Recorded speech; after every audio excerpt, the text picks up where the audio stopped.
Today I'm going to show you how I make my apple spice juice. Now you can make it two different ways. We're going to make it unsweetened today because I need it for a recipe. But I'm going to take some apples and I'm simply going to measure how many apples I need into this container before I wash them. So this is the top of the juicer that I use, and I have measured how many apples I'm going to use into it. Now we're going to wash them.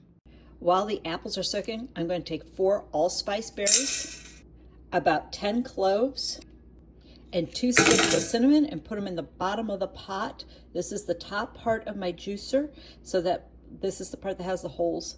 So I wanted these on the bottom so the most flavor gets mixed into my juice.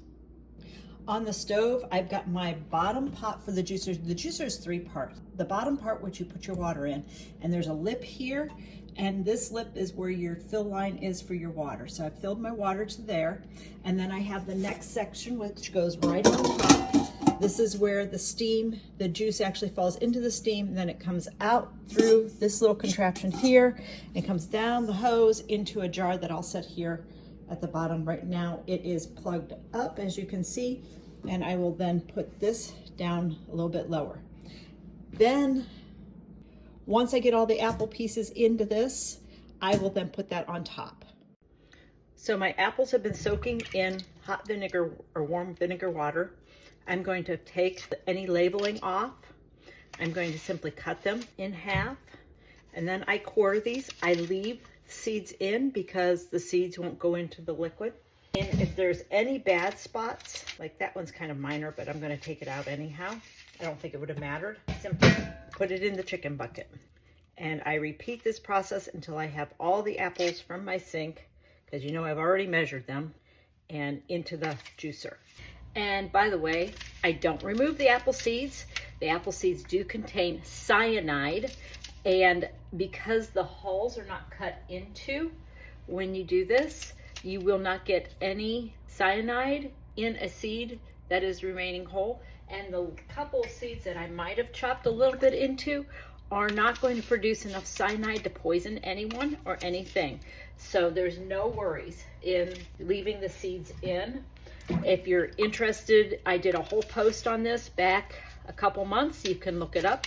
It's available here on my channel. So look for it there. And as you can see, my juicer bucket is almost full, minus the piece that I dropped on the floor that I will pick up in a second. And yes, I will rinse it off because it's on the floor, because that's just disgusting. So there we go, full, ready to go. I'll put it on top next. So my apples, the juicer's all stacked. There you go, you can see the whole thing. I'm going to put the lid on.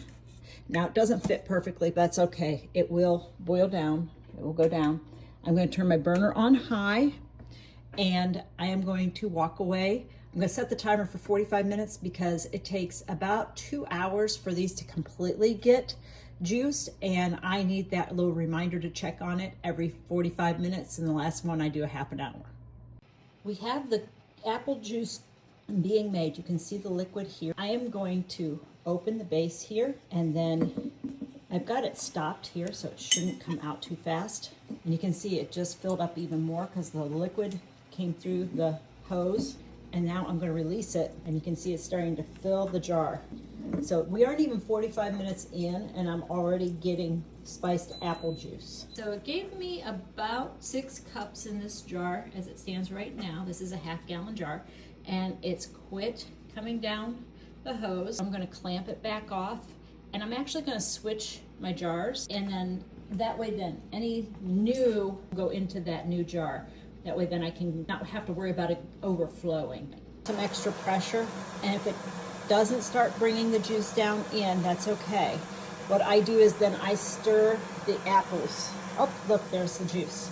So now I'm going to remove the bottom. I find that just moving the apples around a little bit helps to stir up more juice. I try not to push them down because I don't want the apple pieces, like the applesauce part, going into there. And yes, you can make applesauce from this if you would like.